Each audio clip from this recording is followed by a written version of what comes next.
Chris Collins and HenricK, the wreck bring the chaos. Gaming news and industry talk, they got it all. Rage quitting, head banging, it's a metal bro.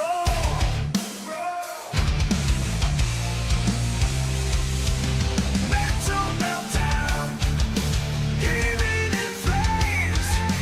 Chris and HenricK bringing the thunderous rage. Video games and viral content. They're the kings, ripping through pixels, the ultimate gamer getaway.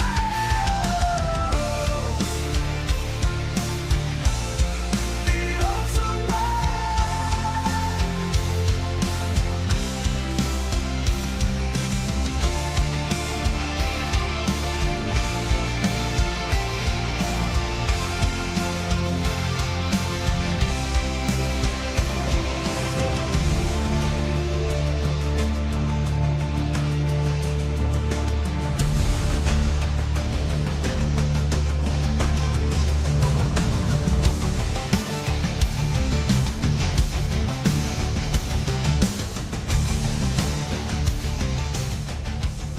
Rave over, I'm feeling the rage. Chris Collins and HenricK on the stage, talking gaming news. Industry that can't escape, reviewing video games. No need to debate. They bring the heat, spitting truth non-stop with fiery words. They're ready to drop, making waves in the world of video games. Collins and HenricK, they don't play no games. From console wars to DLC scams, they expose it all, making sure no one jams. The audience fired up, ready to explode. When rage quits on, you know it's a code.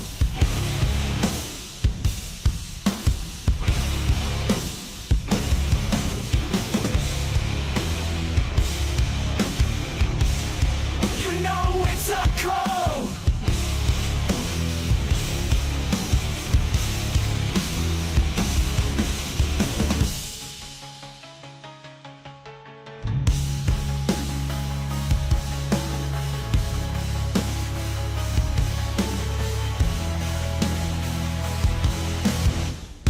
When rage quits on, you know it's a code.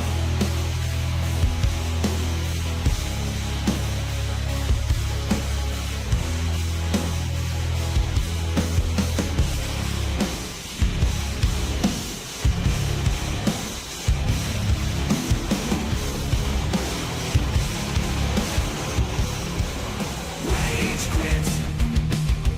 Rage quit. I'm losing my mind. Chris and HenricK, they're talking gaming all the time. Rage quit. Rage quit. It's a love-hate affair, but I keep coming back in nothing else to compare.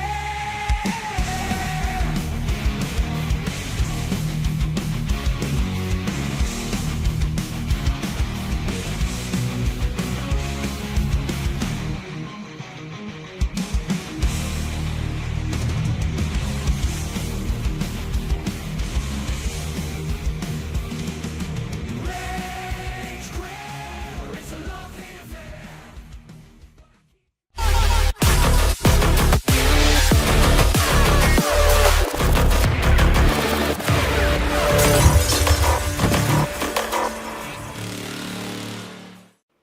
What's raging, gamers? Welcome to the Season 7 launch of Rage Quit Video Game Talk Show. How you doing, HenricK the Wreck?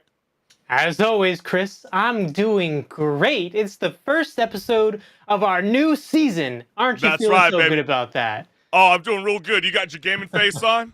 Are Oh, you yeah. ready? Because I know You we got better a as well. Oh, man, this is going to be such a jam-packed show, and we're going to kick it off with a bang and show you guys a lot of viral content that has been circulating all across the World Wide Web. So let's go ahead and get right on into it. Forget about the gentle wake-up calls. Nintendo's new $100 alarm clock, and yes, you heard that correctly. It's a new $100 alarm clock called Alarmo. I know, HenricK, like, very creative. Put an L Yeah. right next to it, like the iPhone. But anyways, it's coming out in early 2025. It uses motion sensors in classic game sounds to blast you out of bed, ensuring you start your day with that same adrenaline rush as a Koopa bombshell to the face, if you know what I'm saying. Just by hitting the snooze button with Link yelling, yeah, yeah, yeah. Or something. Was that pretty close? Something like that, close to your ear? Close enough. Close enough. Yeah, that's how I can imagine this alarm clock's going to go. But we got a teaser for what that product is going to look like in the early 2025.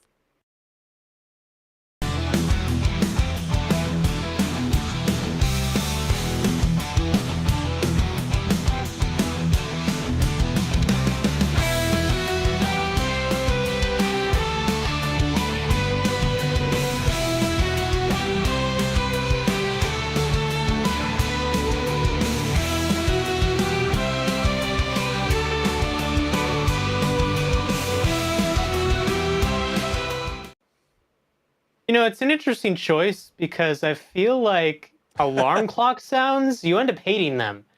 So, you might end up hating your things that you love But if when's you the love last time you some of bought these yourself? Nintendo things. But ask yourself though, HenricK, like when's the last time you bought yourself a really nice, classy watch? Not an alarm clock, a watch for $100.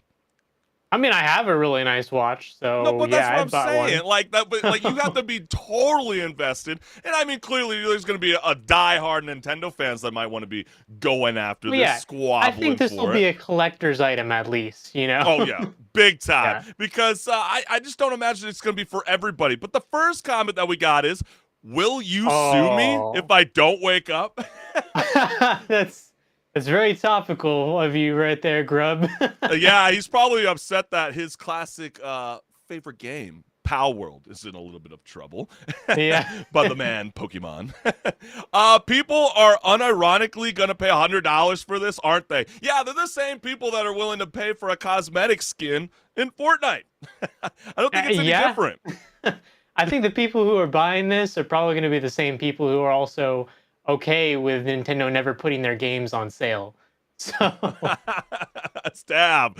I like that, HenricK. And then we also got, according to the product page, none of the motion sensor features here will work if you're sleeping with someone else. Nintendo made alarm clock for single people. Oh, so in other words, they made them for gamers. No, I'm just playing. whoa. You know how that's always that question. That is a major stab, Chris, right there. Hey, well, I'm Talk the about single man here. stabbing. It's not going to work for you, HenricK. It's not for everybody. It doesn't matter whether you're living in a happy, lovely couple that I know that you're in. Hey, well, let's go into the next topic of conversation because it's kind of weirdly similar. A gamer is going viral online when he discovers the horror game that he's playing has a ghost that has a thing for the living and isn't afraid to show it. Who needs chainsaws and creepy dolls when you've got a lovesick phantom? Maybe they'll find their boo in-game, you never know, but you might want to bring a bouquet of dead roses with you because you got to kind of cater to them. They're not always going to play nice. In the end, they are ghosts after all.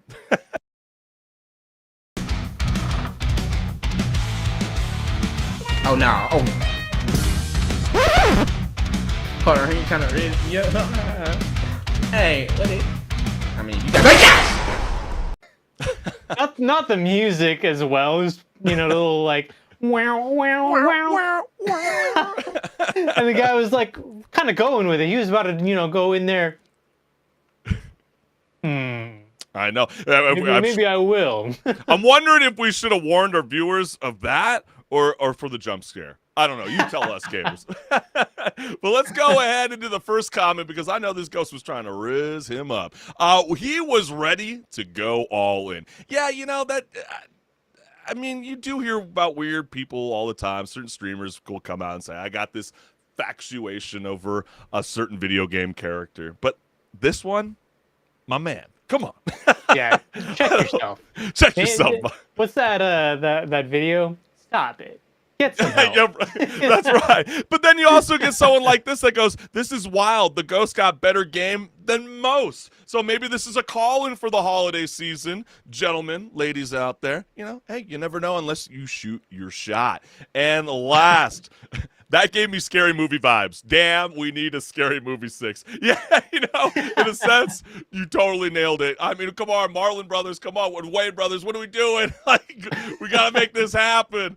But, I don't know if those movies would survive in today's landscape, to be honest. Yeah, that's true. But then that's the same people that have the same fear. They're like, hey, The Office can't happen, and then we got a shitty knockoff. So You're maybe we right. should Yeah. leave certain things alone. Hey, Yeah. but move over, scalpels and forceps. There's a new surgeon in town, and they're packing a PlayStation controller. A doctor in Switzerland has officially completed an endoscopic procedure using a DualShock, proving that playing games has reached a whole new level. According to the report, the procedure was performed on a pig located in Hong Kong with 5,780 miles between the surgeon and the subject. So let's go ahead and check it out.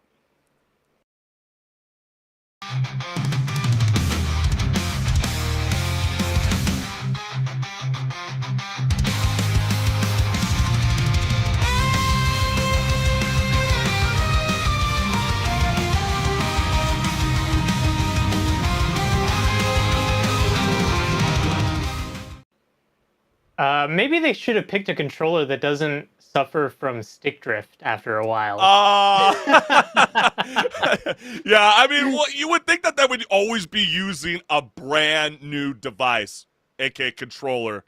Well, with time, those right? medical bill prices, you would hope so, right? Come on, man. Every single time you go to the doctor, the dentist, they're always like unraveling it from. It's always new, right? It's always in a fresh new bag. I would expect the same. Please. Well, I think we've already learned from a previous incident. I don't think we have to keep harping on that, Logitech. But if anybody knows what I'm talking about, we've discussed it plenty of times. I'm sure we got a comment that someone's going to be making that joke right about now. But let's go ahead and read the first comment.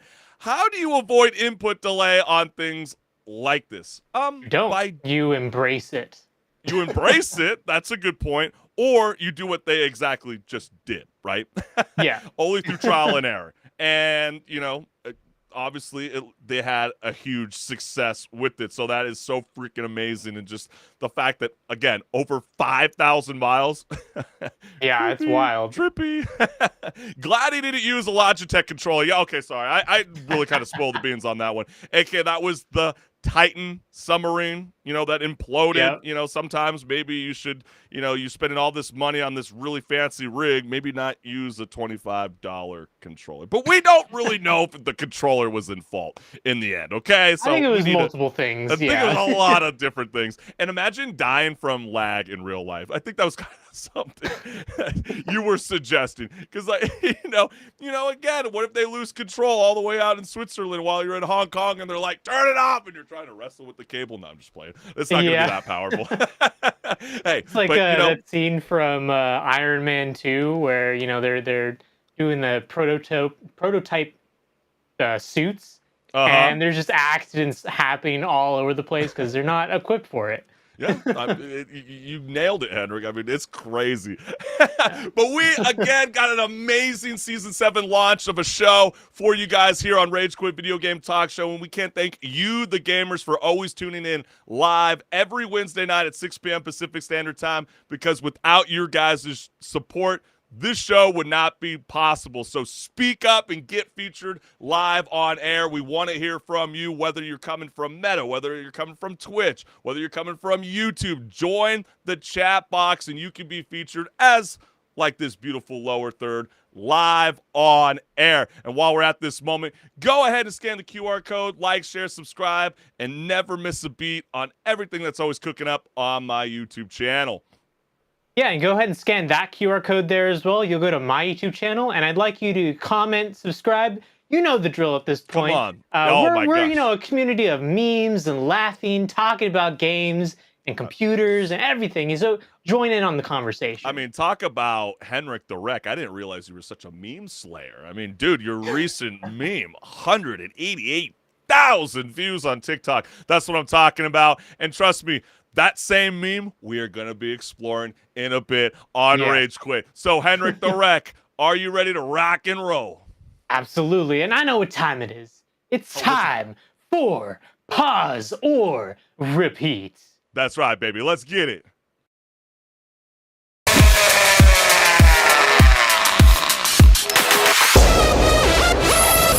Hey everyone, this is Pause or Repeat. Here we figure out whether a game is really worth your time and money. Today's game is The Legend of Zelda Echoes of Wisdom.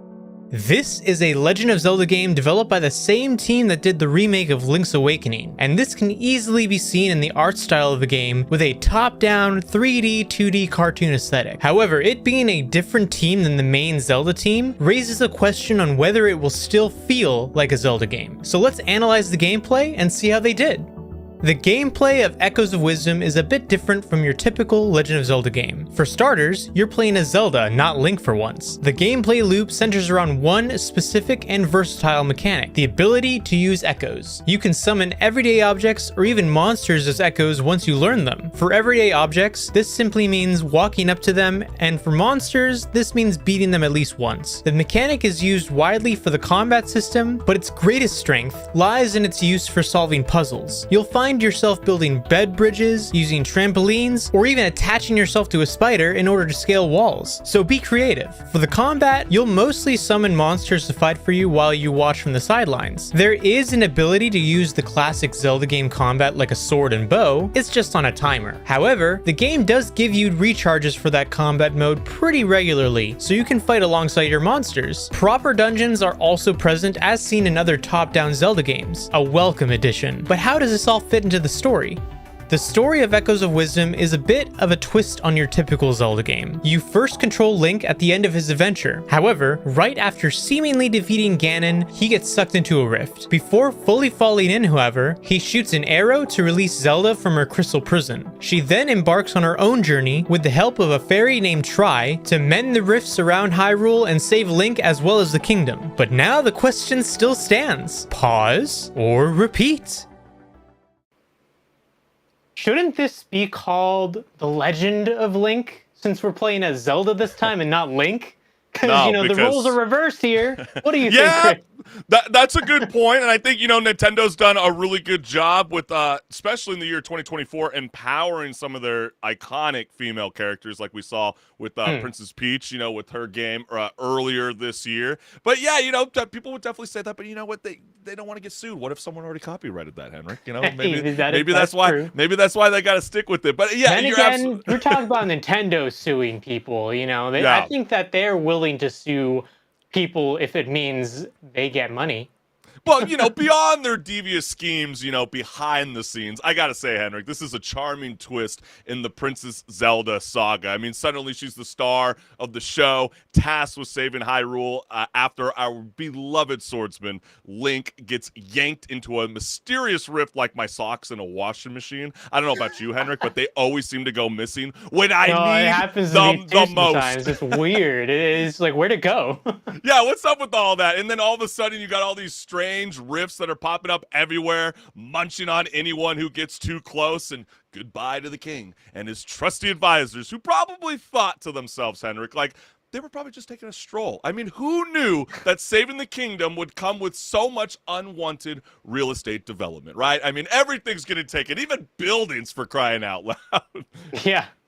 No, yeah. So- that is the whole thing. Is the game? It's meant to give you just a landscape for you to be creative with, and you actually do have to be pretty creative for some of these puzzles.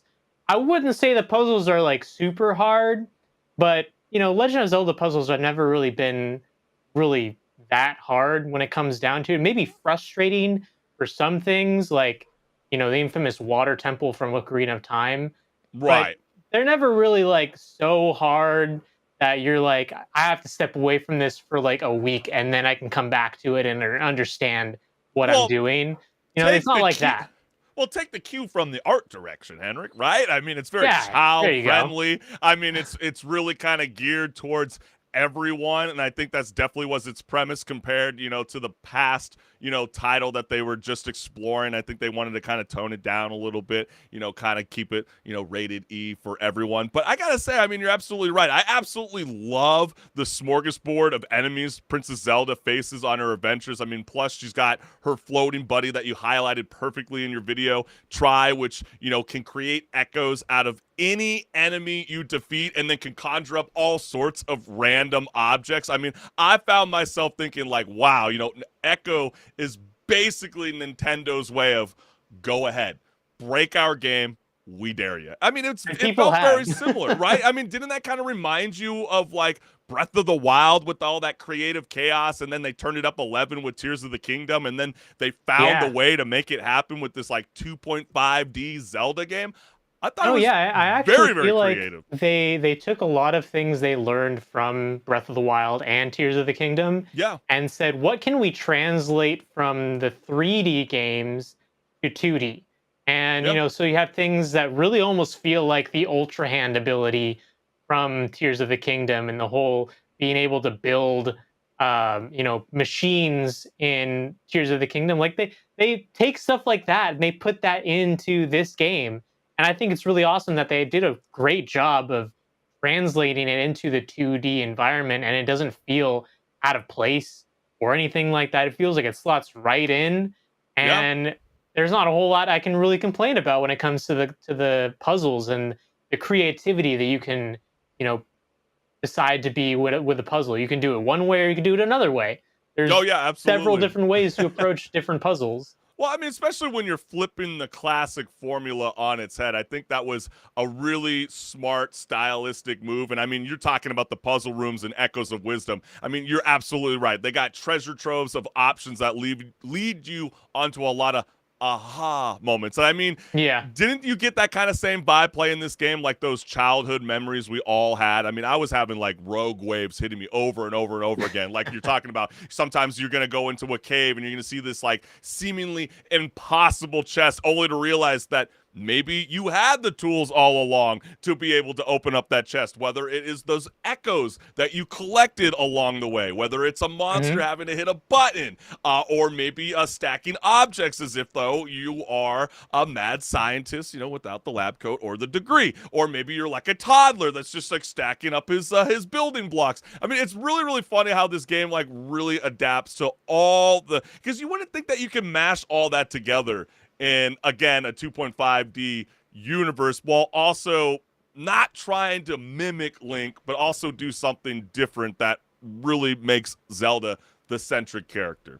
Yeah, and I think if there's only one thing that I can really give it a downgrade on the point system, if there even is one to give for this, is really the combat. I feel like while it is creative to be able to summon an enemy that you've defeated to defeat other enemies for you, I feel like you end up getting disconnected from the combat a little bit. And yeah, there is that swordsman mode that you can go into, but you're not going to be in that all the time because you can't. You can't be in it all the time. And so I don't know. I feel like it reminds me, surprisingly enough, of how I felt about the combat in a game like Devil May Cry 5, where you play as these two guys, Nero or Dante, and they're really just in there, slashing everything, doing their thing. And then you play as V, and you're just like sitting in the back, while your minions are doing everything. It's not as exciting. Yeah, it's a little bit of a point, It's a tad bit slow pace. I kind of, I think I saw it online where some people were joking that this game kind of reminds them of like a children's version of Diablo 4 with how slow the attack mechanics kind of be. And they're like, we're just kind of slowly gearing you up to the mature route that you will sooner or later explore in your lifetime. And it's so funny that you were referencing the whole idea about, Princess Zelda, wielding, Link's sword, because I was literally going to ask you that, because when I was thinking about those energy bars, it kind of reminds you about like how fast they drain out. I think this is the analogy that I was kind of thinking about it. It's basically your energy bar drains faster than your parents losing patience over your nonsense when you keep asking them for more candy at the market the day after Halloween. That's basically how it works, okay? So you don't have enough echoes already? That's basically what the game's trying to tell you, HenricK. We do not want you using Link's sword. And I think that's kind of the cool moment, especially when you get into some of those boss battles, because yeah, you're definitely going to need the sword. But then also at the same time, they want you to be able to utilize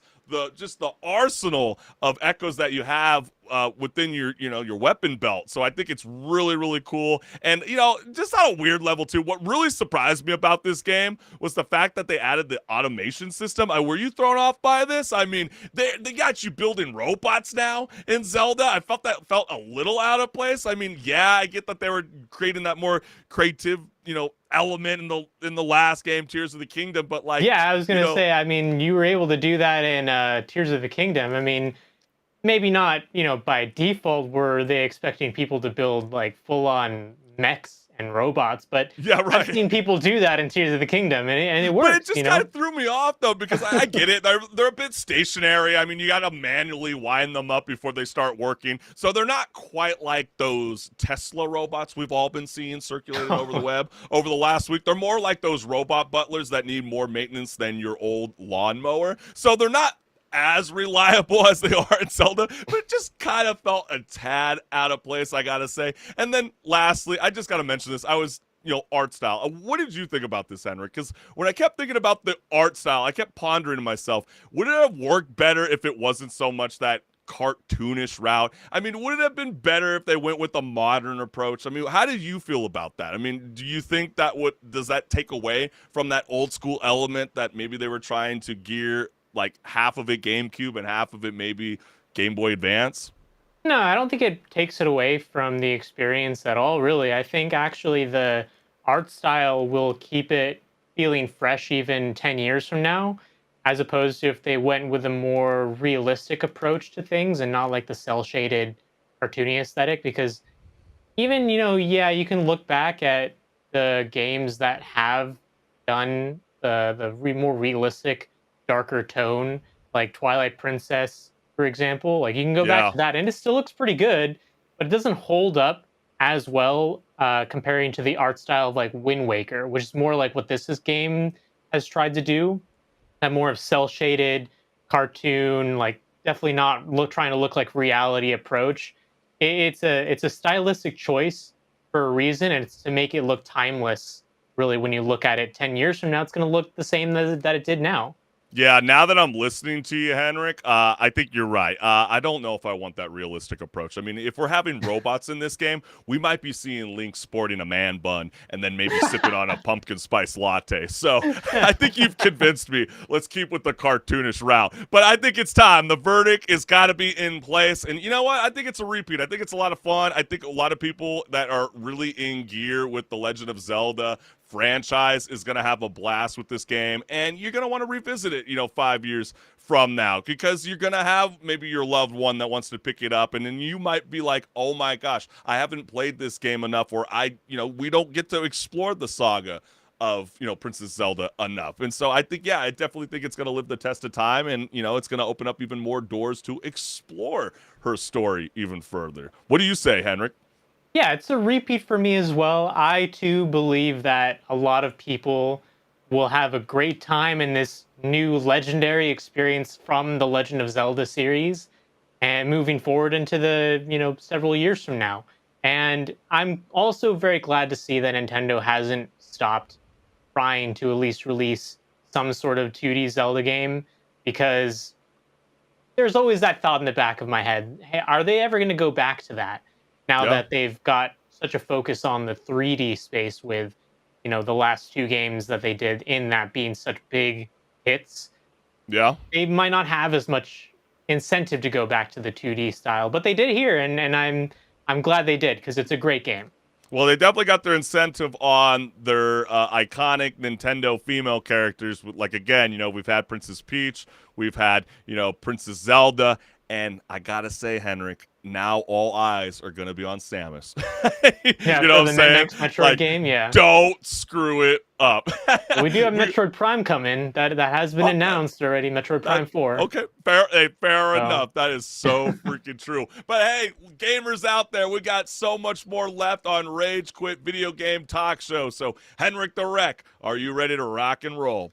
Oh yeah, it's time to rage. Let's get some topics going. Hey, let's get it.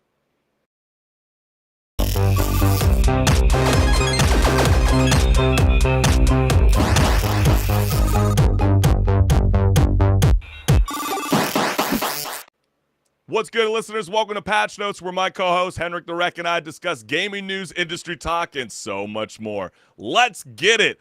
Oh dear Arceus, Game Freak got hacked. Not only did those sneaky cyber weasels steal the deets on the new Pokemon games and the Nintendo Switch 2, forget about it. No one really even cares about the device no more. Nobody even cares that there was news about a potential trilogy in the making for the live-action Pokemon. No. That's not what we're here for, HenricK the Wreck, or even the Gamers Online. What they unearthed was some seriously disturbing this lore right here. Typhlosion? I mean, what in the world? Apparently, this fire-breathing badger has a side hustle as a baby snatcher, leading to some unholy human Pokemon hybrid shenanigans. Supposedly, Pokemon and humans are making love.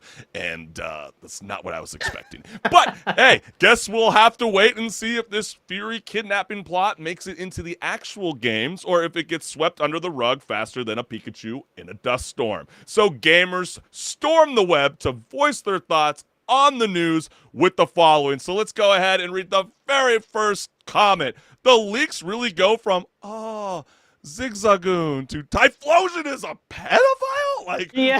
what You was got up every with that? spectrum of the stories here. I mean, it's definitely really, really weird because how the long story short because it's really, really long leaks. But like basically what happened is a girl gets lost. She goes up into the mountains to go and get some firewood. She loses track of the sun setting, right? And she gets lost in the forest up in the mountains. And so all of a sudden, HenricK, what happens after that?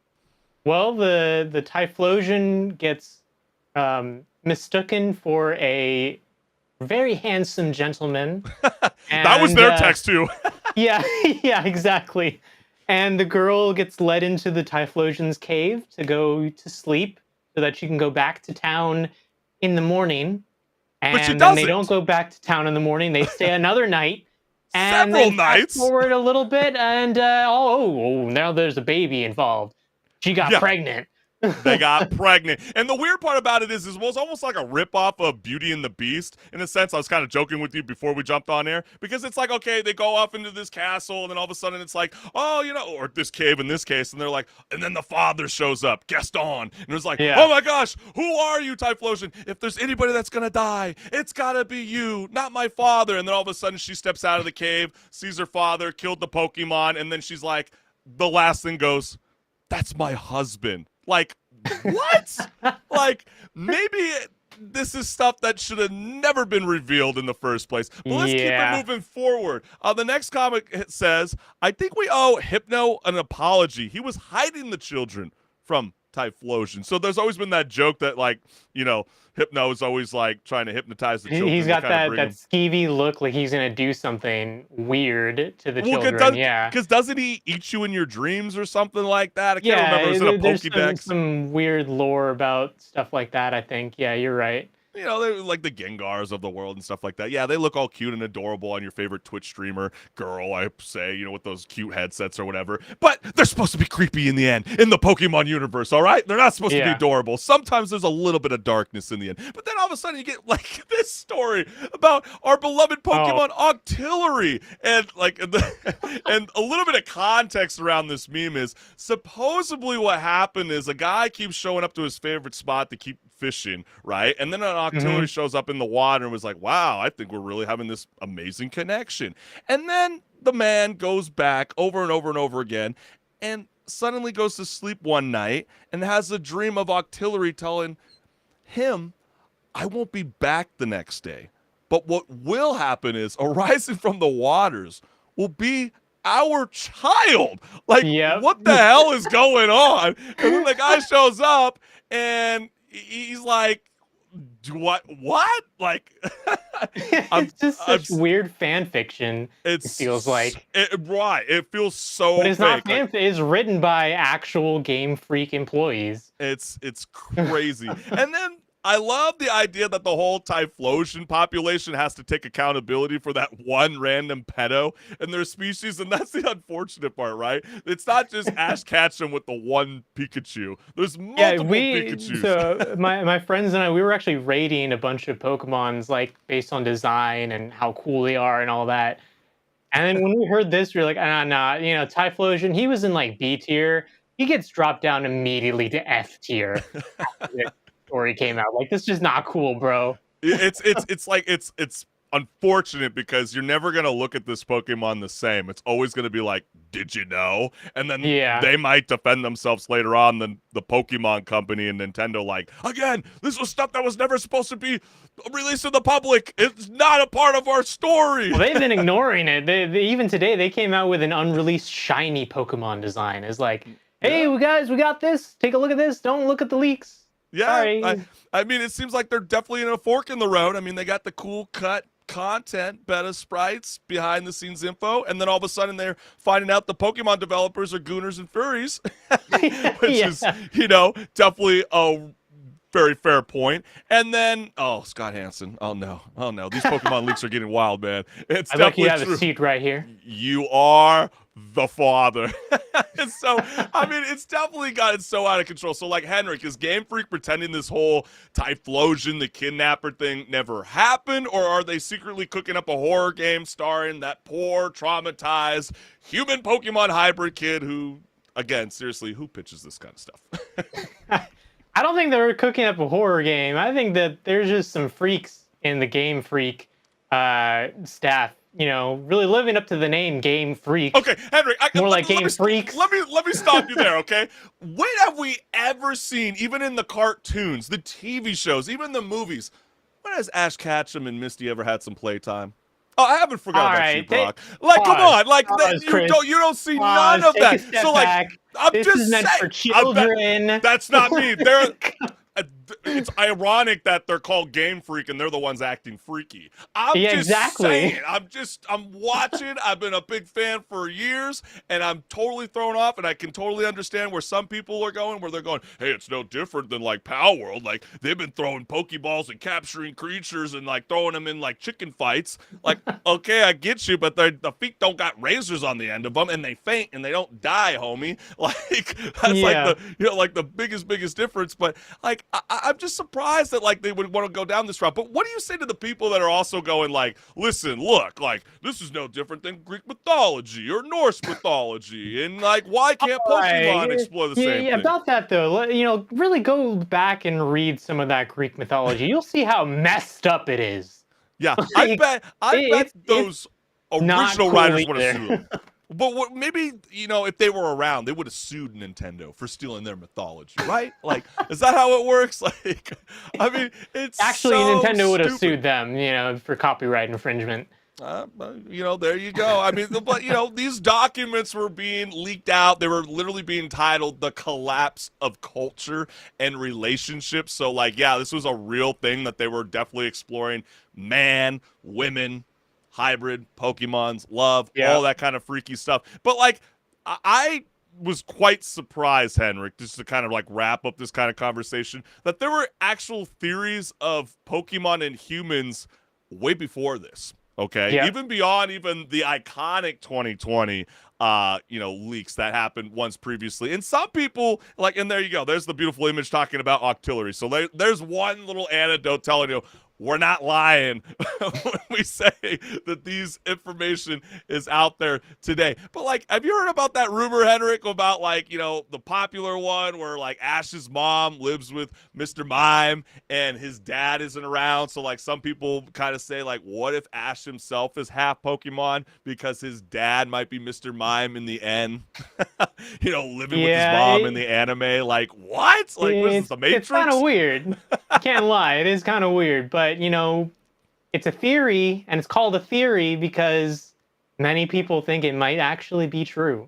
Well, some people also argue that Mr. Mime also looks like a human in a sense, a little bit. So like some people always kind of joke that like, oh, maybe that could be the case. But like that's not the first time that we've also seen other little Pokemon butlers, I guess you could say, in other episodes beyond the video games that are also helping out around the house. But what do you guys think? I mean, would you want to see this happen? Do you want to see this story get explored in the year 2025 with the new edition of the Pokemon franchise, the new lore? Or are you just going, damn, son, none of that freaky stuff. I got Baldur's Gate 3. I don't need none of that. Let us know what's good. So, HenricK, break down the next topic of conversation. Big news in industry talk. Yeah. looks like Microsoft is finally letting us stream our entire Xbox library. Yeah. No more lugging around that clunky console. Now you can play Halo while waiting in line for a colonoscopy. Or finally finish Red Dead Redemption 2. Such a long game, right? Yeah. Well, you could do it while you're stuck in traffic. How about that? Not driving, but maybe you'd be in one of those new Tesla cabs, or yeah, maybe you have where your own you personal have to be in chauffeur. park in Yeah, order I mean, to actually people do play. ride the train. I mean, I did it. Yeah, that's true. That's true. But just try not to rage quit while your internet connection drops in the middle of a boss fight, okay? Because no one wants to see that in public. But hey, get this. Sarah Bond, Xbox president, is throwing some serious shade at Google after that whole antitrust lawsuit. She's basically like, quote, now that Google's forced to play nice, we're going to take over the mobile gaming world. I know, right? Okay, maybe she didn't say, but We all you know know she's she thinking you it. know she was thinking it. You know, Right. yeah. But of course, gamers responded to the news with the following comments. Man, yes, they did. And we got a lot of comments around it. So the first one goes, me, an iOS user, aka an iPhone user. Congrats, happy for you, nice, you know. Not really. We are missing out on all the fun. Why did that all started happening all in this new decade? It was like last decade, everything was like, screw the Android. And then now it's starting to make people kind of wonder, like, if I want all things medium, including, television, movies, pay-per-view, and aka video games, music also, come on now. Like, yeah, I mean, Android and, the Google and Xbox, they're killing it, whether they both don't agree. Well, maybe that means that us as the consumers got to pressure Apple to do something to compete, right? Yeah, that's absolutely correct, Henrik. And also, oh my God, yes, does this mean Xbox Originals and Xbox 360 games too? That would be amazing. So it would be amazing, but there is also some early reports that are suggesting out there that like some games might be protected under a licensing agreement. So like some of them might force you to actually play through, the console, or actually buy the physical copy, or actually buy the quote unquote what Steam's now labeling all over their website thanks to the new California law, your new licensed product that you're paying for full price. Yeah. So we'll see what happens. It's definitely going to be kind of worst case scenario, they might not actually even be on the service because, I mean, we've seen that happen before too. Where some games that lost their licensing deals, they don't see it's worth to renew them, so they don't even bring them back. And we're only strictly speaking on the cloud gaming aspect. Xbox, aka Microsoft, have also came out saying that the games that you own, you can stream them to your mobile devices. So, like, again, that's groundbreaking. Something that Apple and Netflix do not have at this time. PlayStation and Sony could joke that they kind of have that. Not quite the way that they got operating right as of this moment. The next one that we got here is, why the same cannot be applied to Apple in U.S. From what I've read, Epic lost the same case against Apple. So then someone followed up by replying, what got Google in trouble is the way it went about getting OEMs to only use Google Play. They would either bribe or threaten withholding Google services if a phone's came pre-installed with the third-party app store. One instance, they forced OnePlus to back out of a deal to include Fortnite pre-installed and prevented other phones from signing similar deals.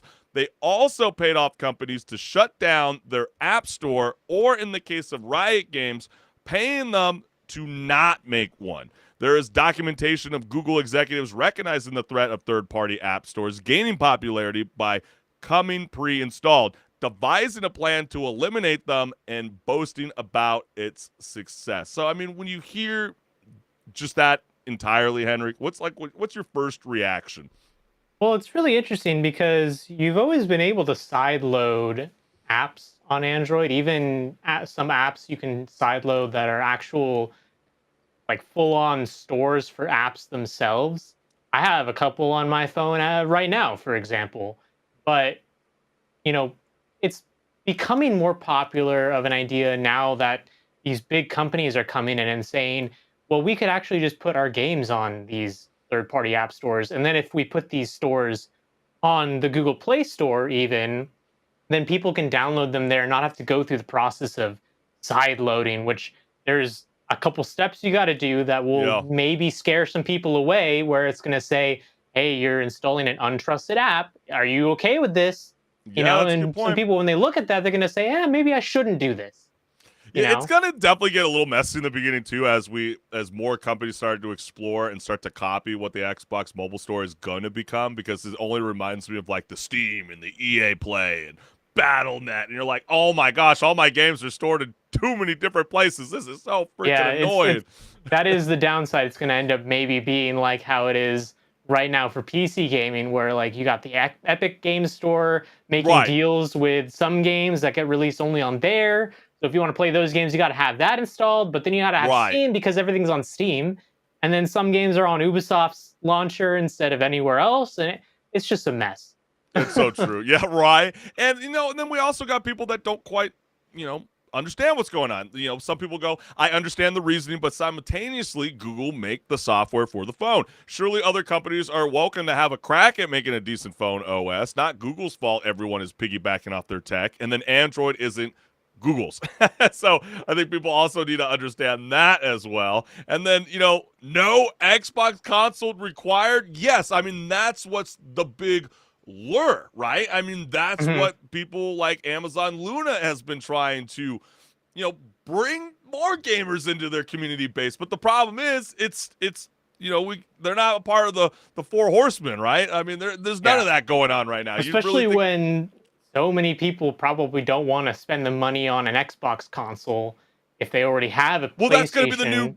Yeah, that's a good So, point. you know, I mean, more younger kids are playing on the mobile phone. It's just a fact. I mean, it's just yeah. statistically over the years, the console is dying out. And so, like, if kids can, potentially get what Microsoft can adapt to our phones, their style of backbone, that would eliminate the console and then be able to screenplay to whatever, screen, whether it's a PC monitor or a television device. I mean, bro, or a tablet. Oh, this is so freaking exciting. I'm loving all things gaming right now. I think it's really exciting. And then the next thing is very nice. They are so far advanced on cloud gaming now. Good stuff on Xbox. And I think, that's a question to pose to you first, HenricK. I mean, are they so far advanced in cloud gaming? I mean, with Microsoft about to unleash the Kraken and let us stream our entire Xbox library. And I mean, too bad we don't have sound bites. We would be queuing up that angelic chorus of a soundbite going on right now. But are we witnessing the dawn of true cloud gaming domination? Well, let me light my cigarette here for a second, or my cigar, rather. We've already had this on PC. Yeah, Because right. you can do this with Steam. If you have your computer on, you can stream your library to your phone. And it's not even through a cloud service, it's just through the internet at that point. So, But I guess it's more like the fact it's that cool, it though, would to be more see this on accessible. console, that I think it's the it's fact that it becoming can be more more- accessible. Right, more accessible. You can actually buy games through the phone, so it's not like you go to the PC or a web-based browser, right? Or it's directly to your console device. It's like now, it's like if I want to go and play, like they were trying to promote with the Resident Evil 4, Assassin's Creed Mirage, per se. It's like, no, go to our app, buy the game, download it, and start streaming it today. I mean, kudos to them. But I guess that the other thing is, can our devices actually hold up? Because I know even the Apple iPhone, 15 Pro is supposed to be kind of considered like the first, like, advanced push, I guess you could say. I could be totally speaking out long, outlandish right now. Someone could be calling me out right now. Maybe there's a better Android or, Galaxy phone out there that's a lot better processor than, the latest achievement that, iPhone's got going right now. But can they even handle these massive games on these tiny little devices? If it's cloud gaming, then it's not actually anything loaded locally. It's just streaming it through a video source, essentially, and then you're given control of the input that's being sent to the cloud, the input into the actual game, and it's installed on a server somewhere, and that server is Okay. just sending you the video feed. So you're not actually installing anything locally, unless they decide to give you the option to install something locally, which there might be for some games, like some locally installed components to make things a little smoother. That's a possibility. But I feel like if they're going to make this accessible to every phone out there that can access the App Store, they're going to have to make it that as long as you have a decent internet connection, that's all you need. You don't have Yeah. to worry about any space or any processor requirements. Just, can you install the app? Do you have a good internet connection? That's all you need. Yeah, and you better hope that you have a really good cell plan too, and got that unlimited Yeah. data, because you ain't gonna be joining along in Which for is the interesting. I ride. have seen people try to play some cloud games on mobile data. It's not that great. So No. maybe they need to fix the infrastructure for mobile data, make it a little bit faster for this to really kick off. But this is the first step, really, is to have And the option. And HenricK, that's a great point too, because that I didn't even really think about as well. Because like I'm a part of the whole, PS Plus premium subscription, and I love streaming my games. But there are moments where they go, "Hey, there's a large influx of gamers that are all trying to play this one game at the same time." So if you're trying to be that mobile gamer on that mobile data, that's only another new problem that they're potentially going to have to solve at one point. But just the Yeah. fact that the Xbox Cloud Gaming expansion comes in the same month. Microsoft plans to enable game purchases in its Xbox mobile app for Android in the US, I think is a massive, massive move. And the reason Microsoft is able to do this is thanks to a court ruling earlier this week that forces Google to stop requiring Google Play billing for apps in the Play Store on November 1st. So I know they're going to be doing this for about a 3-year period where they're going to be testing out the waters. So basically, Google will not be allowed to pay developers to launch apps first or exclusively through the Play Store, which is allowing Microsoft to kind of do its own thing. They will be barred from offering manufacturers or carriers incentives to pre-install Google Play. So like phones do not have to have that pre-installed. They will not be able to force app makers to use Google Play billing, not be allowed to require the developer to set a price based on whether Google Play is used, and the list goes on and on and on. And so that's why all eyes are basically on Epic Games in that fight on Apple now, I think. Something that's a little interesting about one of those last points there is that they're not requiring the Play Store to be installed on app or on phones out of the box. I feel like it's still going to come pre-installed for most phones because of the fact that people will want to have it installed anyways. Because everything's going to be on the Play Store regardless. True, and but that's I the guess whole reason why like those Amazon app stores had never really kicked off, because they don't have everything. No, that's a good point. I mean, it's no different than the iPhone, right? You need your app store to still download a good majority of the games. But how this law is stating, HenricK, they're going to have to download it on their own. And so that's going to be kind of interesting. I don't know if they're going to create their own separate app. I really have no idea. But like the last point I think is also important in reference to is that Google will not be allowed to restrict developers from pointing users to external payment options outside of the Play Store, which then allows for the the Microsoft, mobile store to come into full effect. So are you excited, gamers? Is this something that you will be jumping onto? Or do you prefer your PC or your console gaming route? Let us know what's good.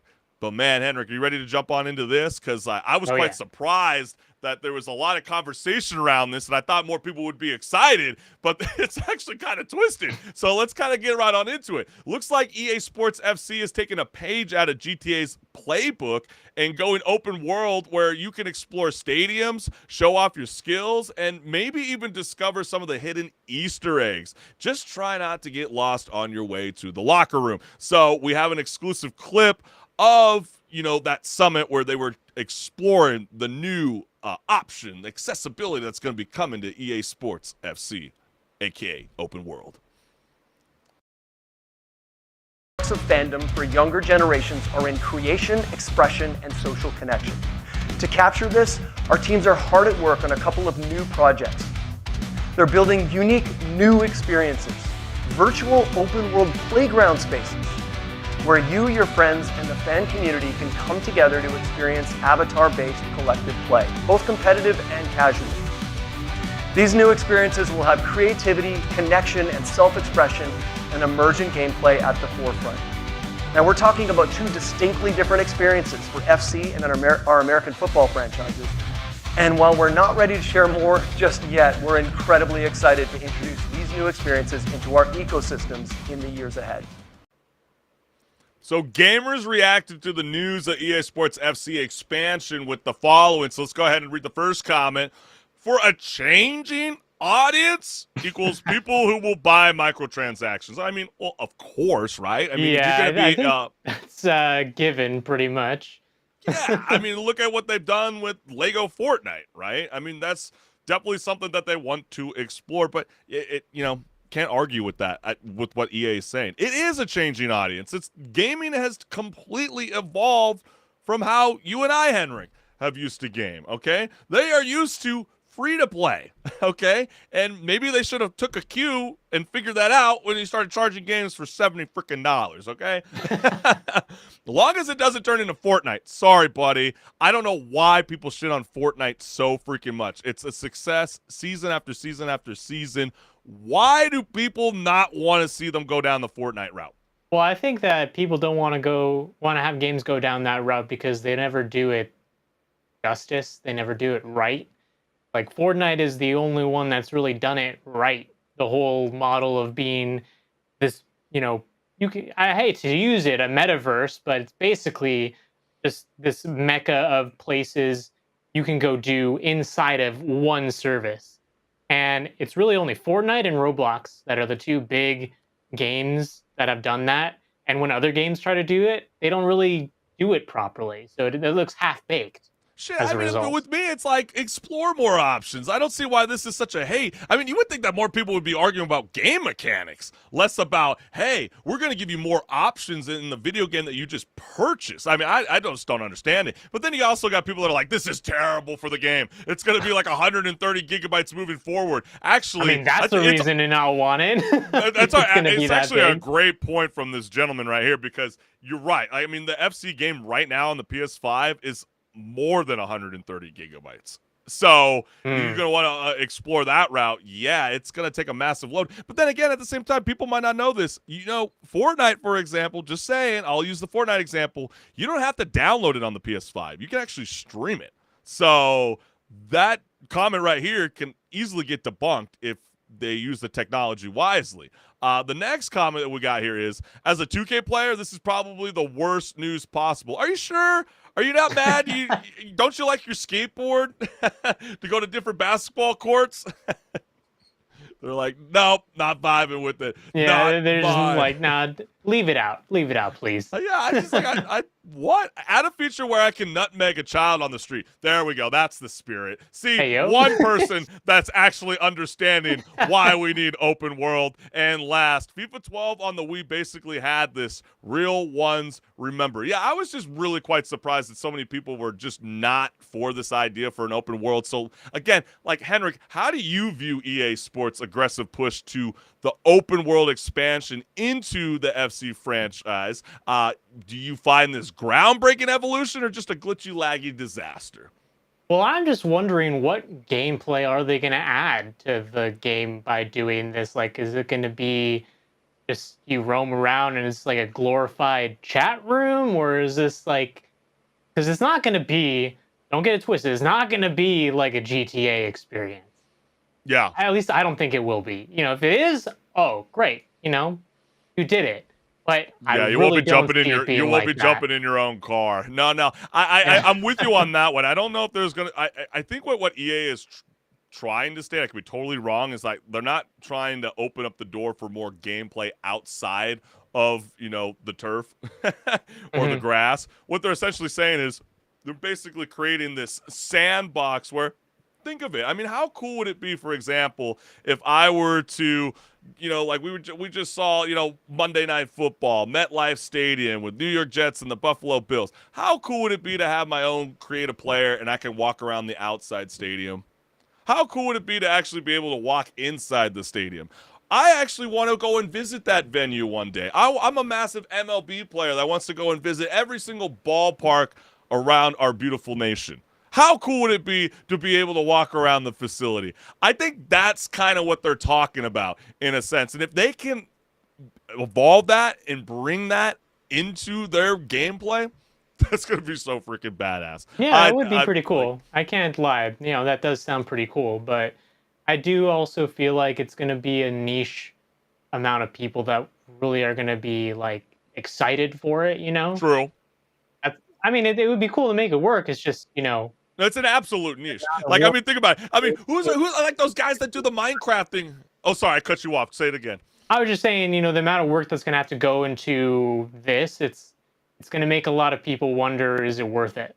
Oh, yeah, it's definitely true. I mean, there's a reason why I don't play Minecrafts, for example. But then there's also these guys that are like buddies in Discords, and they're like, hey, man, we're going to create all of New York City. Have you seen that? I mean, it's so freaking beautiful. And you're like, who even has the patience or even thinks about that kind of stuff, even to begin with? Different kind of person than you and I, Chris. Right, exactly. And I think you nailed it with like the niche, of things. Like, that's so true. I mean, people like playing Tony Hawk Pro Skater, but they also don't like to make their own skate parks.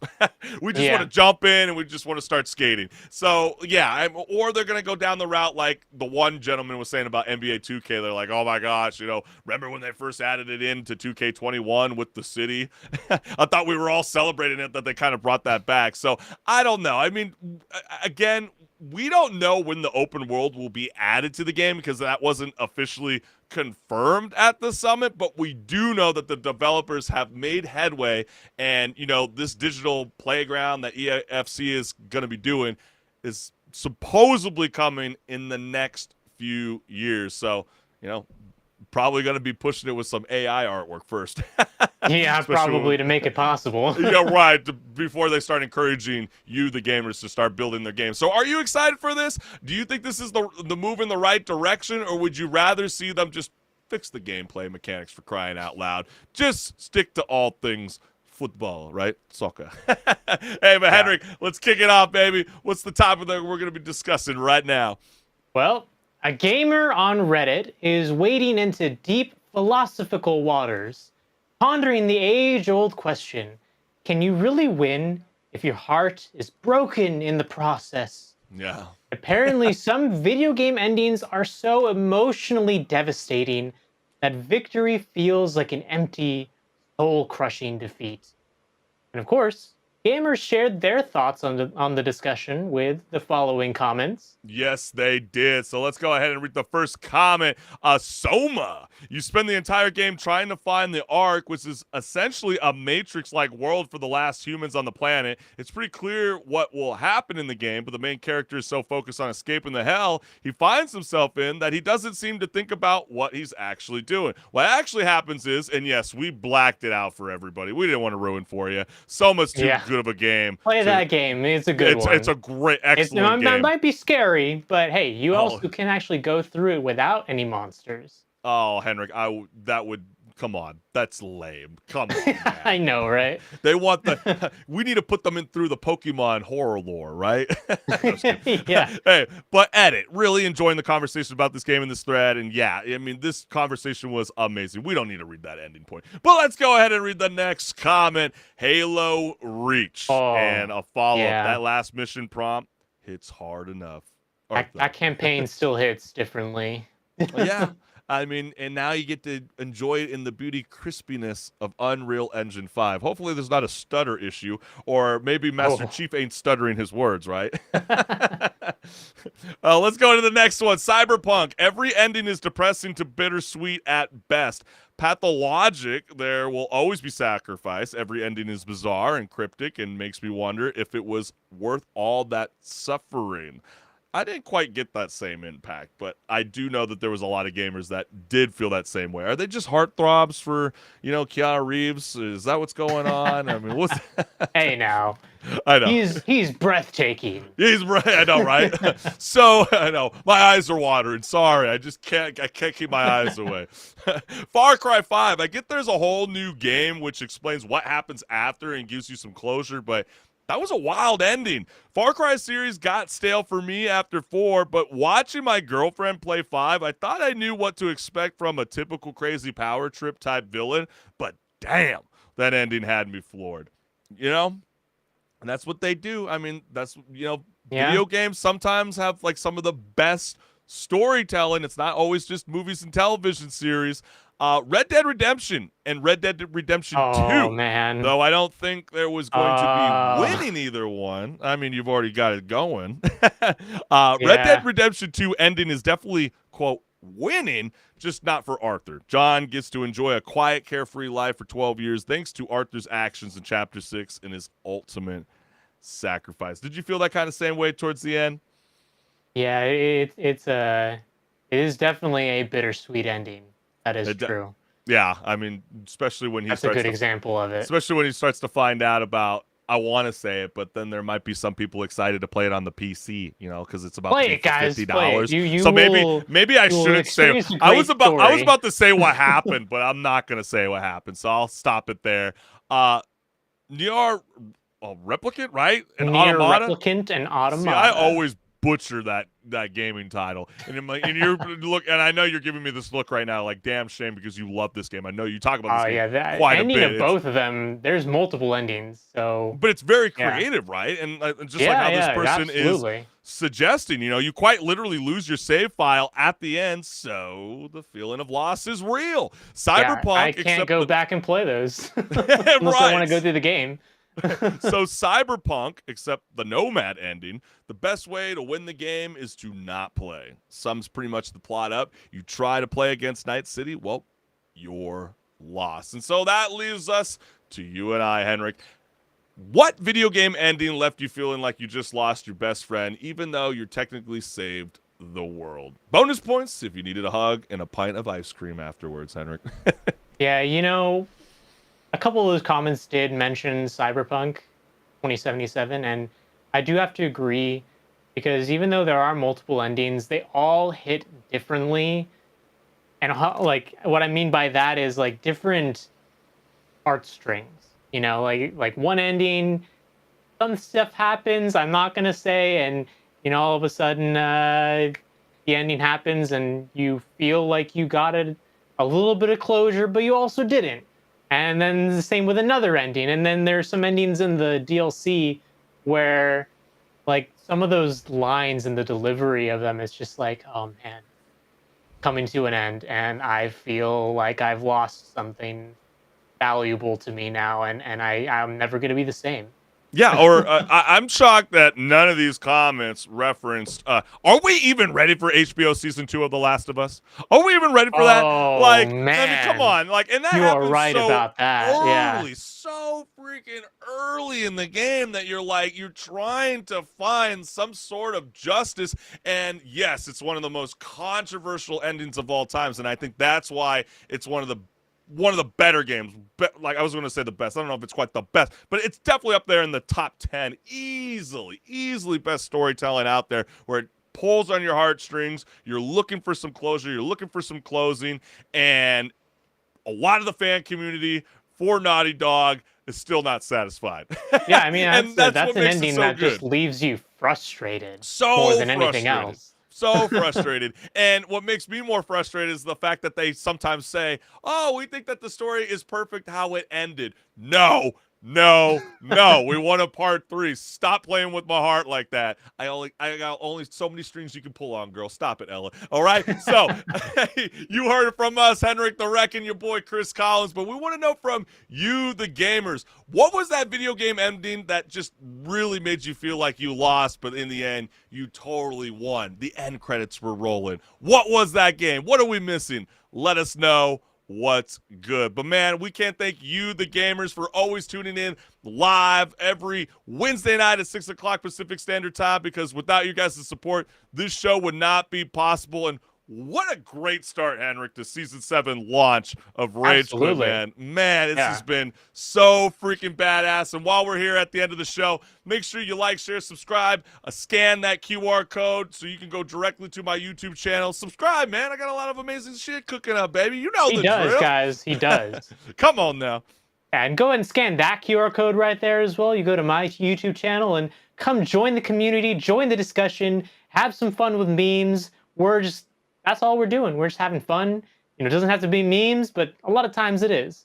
Yes, that's right. Come on now. And we will see you guys next week live Wednesday at 6 o'clock Pacific Standard Time. Enjoy yourself. Have a great